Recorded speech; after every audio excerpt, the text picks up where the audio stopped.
According to the latest data from the Bureau of Labor Statistics, the job finding rate in the US economy during November absolutely plunged. It fell to 21.3% from 28% a couple months before in September.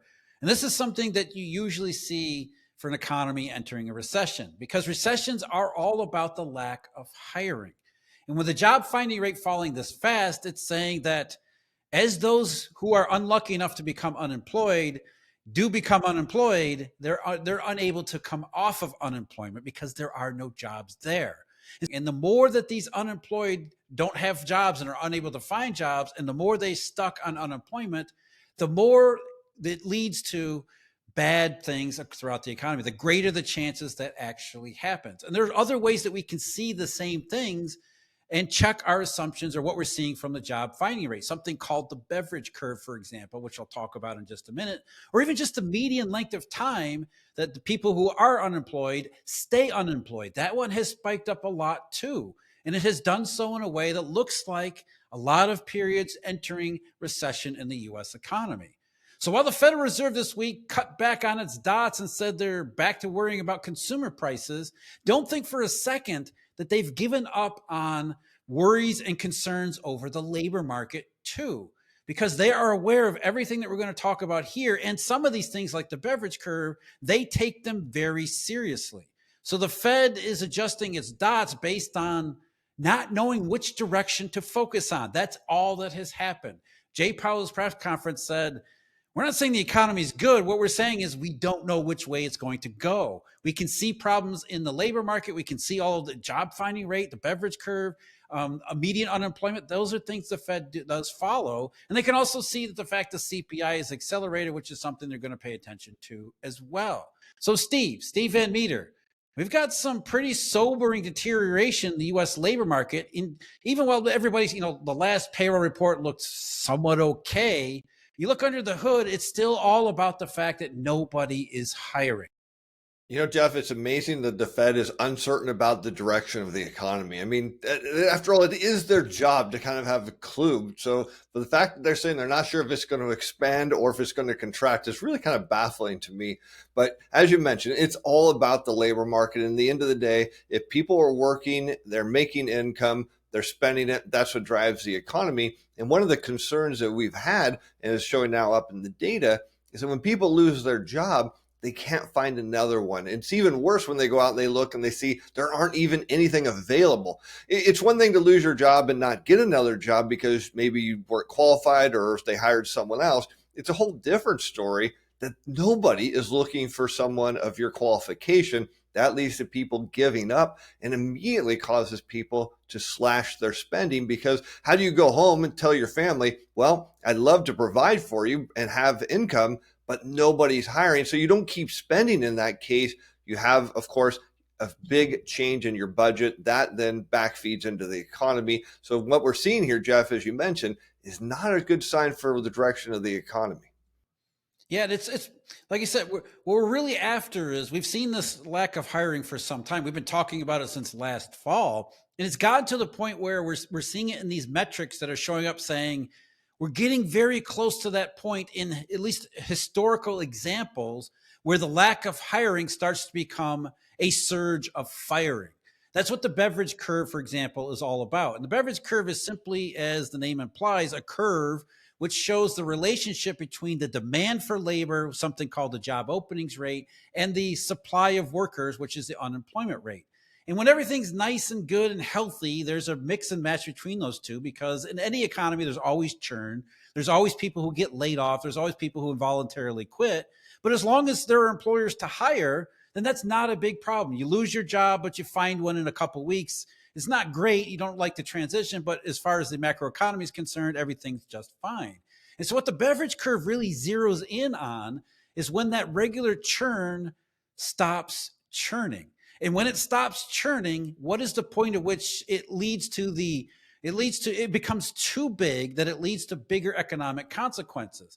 And when you do the math and you plot the statistics that we have, including the job openings rate, which unfortunately comes from JOLTS job openings, which means it's already overstated, what you see is that the Beveridge curve that we're following that we're on right now very closely resembles the 2008 curve, right at the point where the unemployment rate doesn't just rise gently, it begins to surge, or what economists call the flat part of the Beveridge curve. And again, like I said before, and Steve, you know this, Jay Powell is very well aware of what the Beveridge curve looks like and what that actually means. Yeah, absolutely, Jeff. And a more simplified way of understanding this, because obviously probably nobody's heard of the Beveridge curve until I came on today's show with you. I had no clue what it was. I actually thought it had something to do with the number of drinks you were going to have before the next recession, but I was completely wrong about this. But one simple way to look at it is we can take continued unemployment claims and initial claims. And there's a great relationship because what it's showing, and kind of exactly what this data is suggesting is, the longer people are on unemployment and can't find another job, then that means their spending goes down. It impacts other workers, and then you see initial claims follow. So what you're suggesting here is people are losing their job. They can't find one at all. There's just nothing out there. They're going to cut their spending, and that means other people who bank on the spending of those consumers to power their job and their income, they're going to lose their jobs as well. That's the surge we're going to see.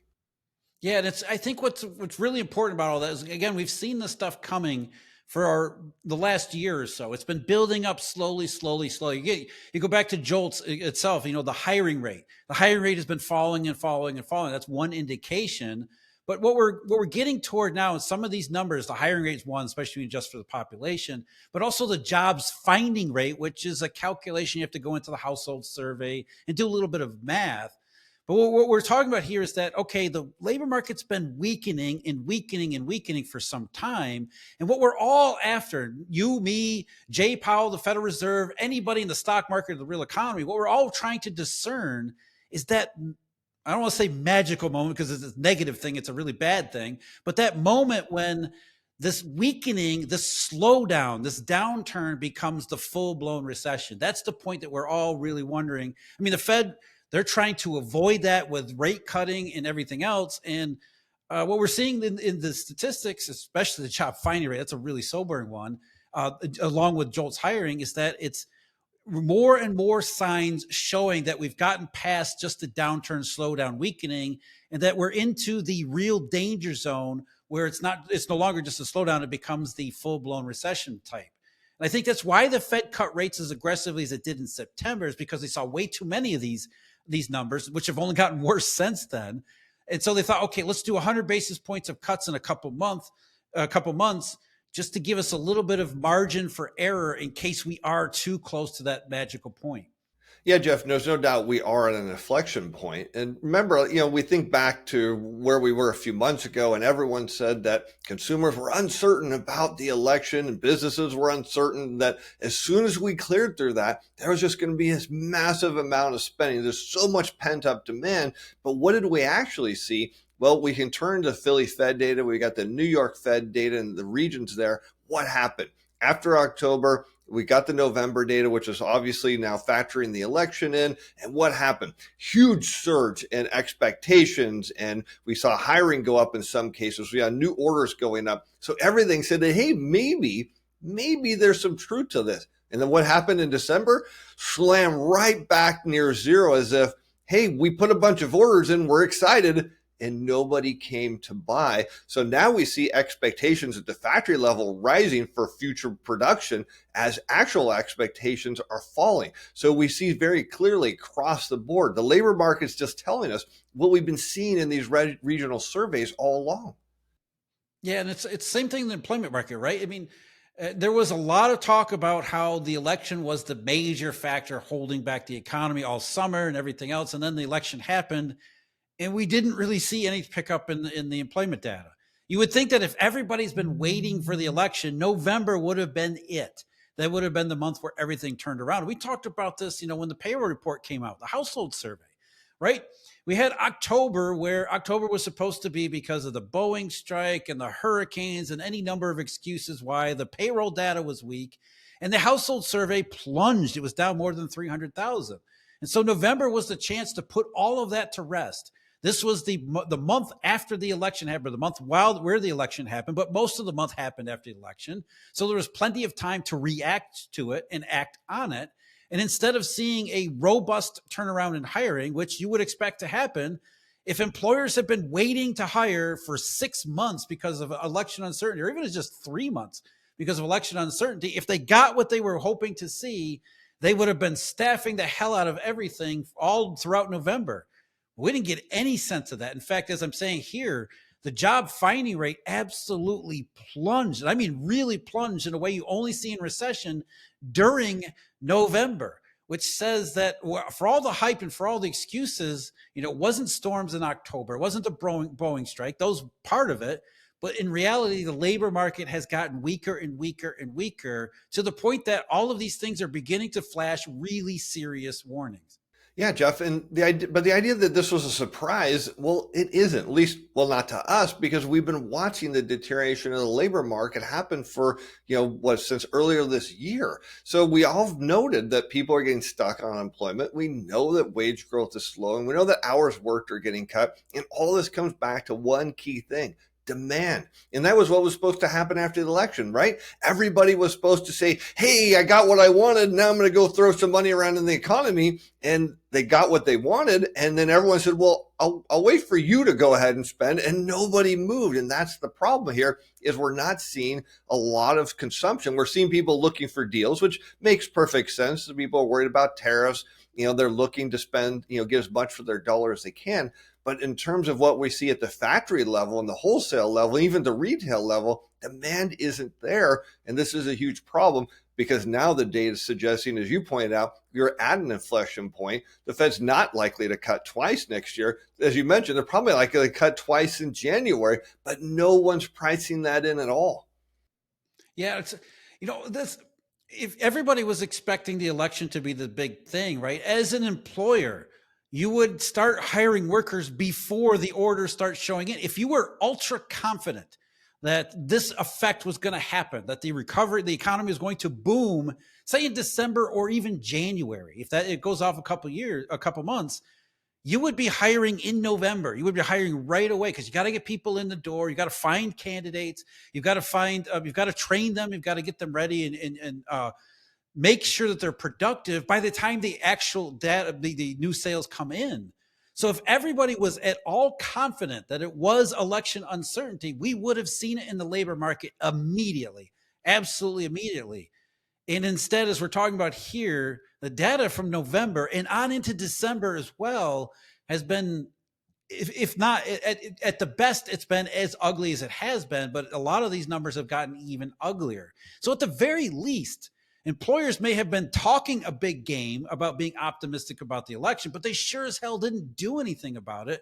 And in this case, it's all about actions, not words.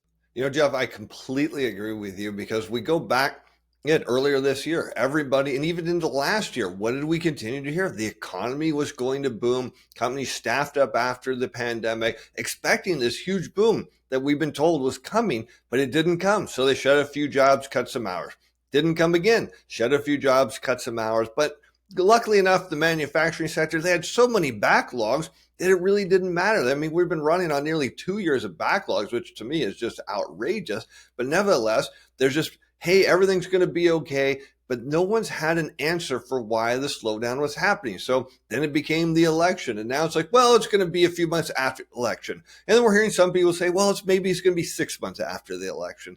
The answer is the economy slowing because demand was created during the pandemic. People don't realize that now that we don't have the stimulus, now that things aren't shut down, we're back to normal, and things have changed in a big way. Supply now far greater than demand. And we see that all around the world. We see that in the Chinese factories. We see that in German automobile factories. We're seeing it all around the world. There's just too much supply and not enough demand. And there's too many workers, right? I mean, I think that's what it ultimately comes down to. The weakness in the labor market is the fact that businesses bought into the recovery a couple of years ago. And I mean, it's understandable why they did. It looked like a recovery in a lot of respects. And like I said, back then, people started to have faith that, okay, demand is coming back. It's relatively sluggish in terms of volume. Price was a different story, obviously. But the demand was coming back in terms of volume. So we're just going to bring in a bunch of people, as many as we can. We're getting our staff and payrolls ready for everything to really take off in, say, 2022. And then, of course, it didn't. And so businesses were, okay, we've got too many workers for the amount of work that we actually do today, but nominal growth is good because prices soared. So we don't really have a whole lot of pressure. We can hold on to these workers because 2023 will be the year that it all happens. And then 2023 comes around and is, okay, maybe 2024 will be the year. And we get through 2024, and a lot of these employers are like, we still have too many workers. We're not building as much stuff and making as much stuff. We're not providing as many services. So let's start getting rid of some of these workers. We're not going to lay them off because that would be bad on social media. We'll get clobbered on Twitter. So we'll just, we'll institute return to work policies or return to office policies. We'll when somebody retires or leaves, we just won't replace them. We will stop hiring entirely.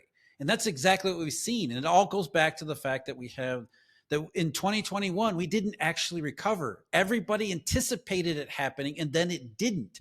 And then everybody's sort of waiting to see if maybe it just shows up at some point in the future.